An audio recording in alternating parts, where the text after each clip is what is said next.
welcome back once again, everybody. Jim Crane with you. I hope you have poured yourself a hot cup of coffee, or you've got a chilled flute of champagne or a glass of wine, whatever you imbibe as you're sitting back and relaxing, because we're going to spend the next few minutes taking a look at the latest design from Hennwood Leather of Pennsylvania. This is their Bastion Briefcase. It's designed and built by Ryan Henney, who is the craftsman there at Hennwood Leather. So we're going to take a look at the dimensions, we're going to take a look at the leathers that are used, the hardware, the exterior features, as well as take a peek at the inside, okay? So let's begin. First of all, let's start with the dimensions. This bag is 16 inches wide, it is 12 inches tall, and from front to back it's about 5.5 inches. So when I first pulled this bag out of the box and I looked at the leathers used, the beautiful construction, and the dimensions, my first thought was, man, this is a serious briefcase. This is for someone who wants to convey their status in their career, or perhaps their aspirations in a budding career. This is a real heirloom piece that you could literally take throughout your entire career. And because of its just absolutely gorgeous appearance and beautiful construction, this is an heirloom piece that will basically last you forever and will kind of be a signature for you if you meet with clients and such. Anyone who takes a look at this briefcase is going to probably ask you questions about it. So let's talk about the leathers that are used. This is a vegetable tan full grain leather, and this beautiful hide is from a tannery in England called J&F Bakers. They're in Devon, England, and they have the distinction of being the last oak pit tannery in the UK and one of the last ones in the world. So most vegetable tan leathers, if it is done in pits, for example in France and Italy, northern Mediterranean, all the way to Turkey, if it's pit tanned, they usually use a combination of botanicals, and mostly it is chestnut bark. But Baker's uses exclusively English oak in their pit liquor, and this is one of the last places you can get it, and it's absolutely gorgeous leather. The advantages to oak pit leather compared to, for example, chrome tan leather. First of all, in chrome tanning, the hide comes in to the tannery in the morning, the raw hides. They are put into a vat of harsh chemicals that opens up the pores so that the hair can come off of the hide. And that is done in the morning. And then in the afternoon, those hides are transferred into some other vats. They could be pressurized vats with lots of chromium salts and harsh chemicals. And that really opens up the leather so that those tanning compounds can get into the leather very, very quickly. And if that process isn't carefully timed, because of the harshness of the chemicals, those hides will turn into a leather goo if that process isn't stopped. Whereas when you have pit tanning, it is a long process. It isn't done in a day. It takes a long time. So this particular hide comes in to the tannery. Baker's only buys premium hides, and then they are lime pitted for 3 weeks. And the lime pitting opens up the fibers of the leather so that the hair can be released. They are not put into a big mechanical vat that's tumbled. These hides are gently placed in these pits for 3 weeks. That's enough to mechanically remove the hair. So they actually have workers who will take like a blade type device and remove the hair by hand. And then when that process is done, the hides are transferred into a series of pits that contain the tanning liquor made from the English oak bark. And there are a series of 72 of these pits. And each hide will go through each individual pit, and each pit has a different strength of the tanning liquor. By the time the hide comes out of the last pit, 12 months have transpired. So a whole summer, a whole winter, a whole spring, and a whole fall have taken place. before these are taken out and called leather. The nice thing about that, the best thing about pit tanning is that the hides are not disturbed. They're not put into vats, they're not tumbled, they're not under pressure. The tanning liquors come in through capillary action into the hides. And this keeps all of those connecting fibers very, very tight as the day they went in. So they are tight at the end of the tanning process, and they stay that way forever. They stay that way for the length of the time that you own the product. The bag will break down a little bit over time, but it will never become floppy like a chrome tanned bag will. And a vegetable tan bag like this will last many, many decades longer than any chrome tan bag that's on the market. So this is English bridle leather, and bridle leather, because it has got such a wonderful tensile strength, the leather doesn't have to be thick to maintain its shape and form over decades of use. That's one of the very nice things about choosing a bag that's made from bridle leather, is the leather doesn't have to be thick, which means it doesn't have to be heavy. Okay, and it will maintain this structure for as long as you own the bag, basically. So this bag, Ryan has used these contrasting leathers. He's chosen this nice chestnut colored bridle leather, as well as this bridle shoulder in black. And this is a black hide, but you can see it's got this really cool kind of gray cast to it. And that is because this leather, at the end of the tanning process, they chose to color this leather black, and it's done with an aniline dye. And then they infuse the leather with greases and waxes, and those waxes will migrate to the surface, they will harden. So this is called a bloom, but this is a hard bloom, which means it's not easily removed by handling or touching the bag. You can remove it if you were determined. With a rag and a lot of rubbing, you could rub the bloom off, but please don't do that. The bloom on a bag signifies it is made from the best leathers there are. It just looks fantastic in my opinion, and I would never remove bloom from any leather piece that I have. I don't mind if it wears off naturally, but I'm not going to hasten that. I just think it looks gorgeous. So we've got this beautiful oak tanned bridle leather that Ryan has chosen. Let's take a look at the shoulder strap first of all.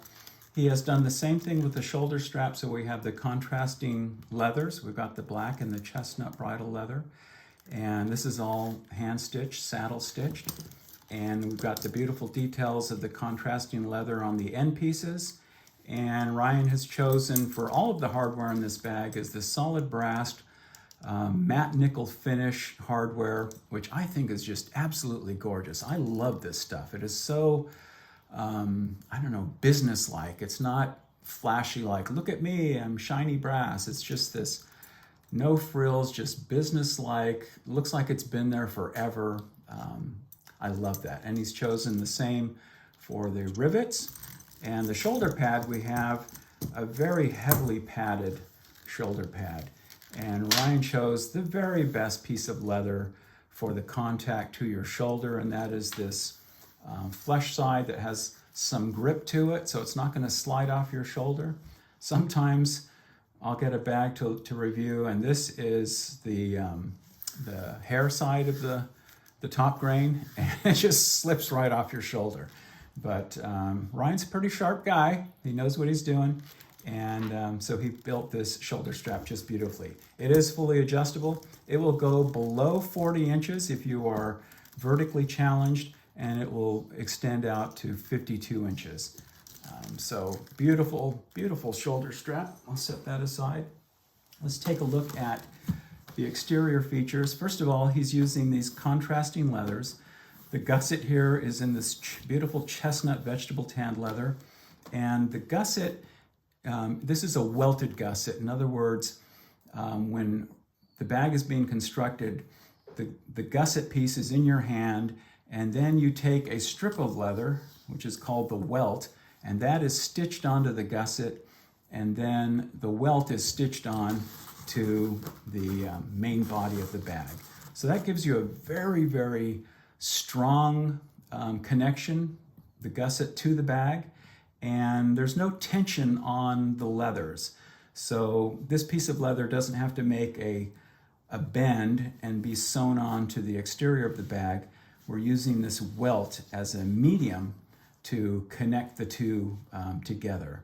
So all of the pieces of leather are all flat. So the gusset here is sewn on to the welt, and it's a flat surface like this, and then the welt is sewn onto the bag, and that's also a flat surface. So there are no bends involved, so the leather is not going to weaken over time. It's just a beautiful way to construct the gusset. It looks really sharp, it looks really professional, and this is a kind of a signature of Ryan's. He did that in the Beechwood backpack as well, and I just think it's just an excellent detail. The shoulder strap is connected to the bag on the back here, which I absolutely love, that he chose to do it this way as opposed to putting the D-rings on the side. And the reason you want them on the back, especially in a big heavy bag like this, is when you lift the bag up with the shoulder strap and put it on your shoulder, the center of gravity pulls towards your body, okay, instead of away. So you pick it up and that wants to hug your body, okay? That's just an excellent way to do things. Again, that matte nickel finish. And this magazine pocket is a wonderful detail. It's all hand stitched. And this magazine pocket is a good size. It's 12 inches wide and it's about 8 inches deep. And you'll notice that we've got this absolutely gorgeous rolled edge in the chestnut leather. And this is just an absolutely fantastic detail. Very few people will do this. I saw this once on a bag about 10 years ago, maybe a little bit longer. So I'm not quite sure where Ryan saw this. Maybe he has reinvented it, but this rolled edge is just a very, very time-consuming, but just a premium feature on an heirloom piece. So I just love that detail. The bag is lifted off the ground by use of this handle here, and you can see it is all hand-stitched. We've got this reinforcement piece here, and then we've got rivets that are holding the handle. The handle is all handmade, hand-stitched, and I think he just did a wonderful job. It's very comfortable, a nice flat surface here for your fingers to curl around, and again, this beautiful oak-tanned leather, bridle leather that he used to make it. On the front, we've got, again, the contrasting straps to close it, and we've got the center buckle or center bar buckles, and then these are called belt loops, but you don't need to unbuckle the bag because Ryan is very clever and is using these beautiful tuck clasps. These are the best quality that you can get. They are cast pieces as opposed to stamped out pieces, so these are going to last forever. And I have used these on bags that I have made in the past. I love them. I think they're just so easy to use. You get in and out of the bag just that quickly. And they're very secure, will last forever, basically. We've got a little stamp here of Hennwood leather, so that's the really the only logo that's on the bag to speak of. There is one on the inside that we'll take a look at. Okay, but you can tell just from the exterior of the bag that this is definitely a Ryan Henney piece. It's got his hallmarks all over it. So let's go ahead and take a look at the inside, okay? Okay, so let's take a look at the inside. So again, super easy to get in. Just push the buttons and we'll open it up. So this is English bridle leather, so the flesh side has got a nice smooth feel to it. And this is the natural color of the hide as it comes out of the tanning pits. It hasn't been colored. This side has been aniline dyed. Okay? So inside, we've also got, these are hallmarks of Ryan's work. He puts these little side flaps on. And I should mention that these gussets are a sandwich, a two-piece gusset. So we've got top grain on the inside right here that has been stitched to the top grain piece here, and that gives you really strong gusset. So something you're never going to have to worry about. These side pieces are not only stitched in, but they're also riveted in.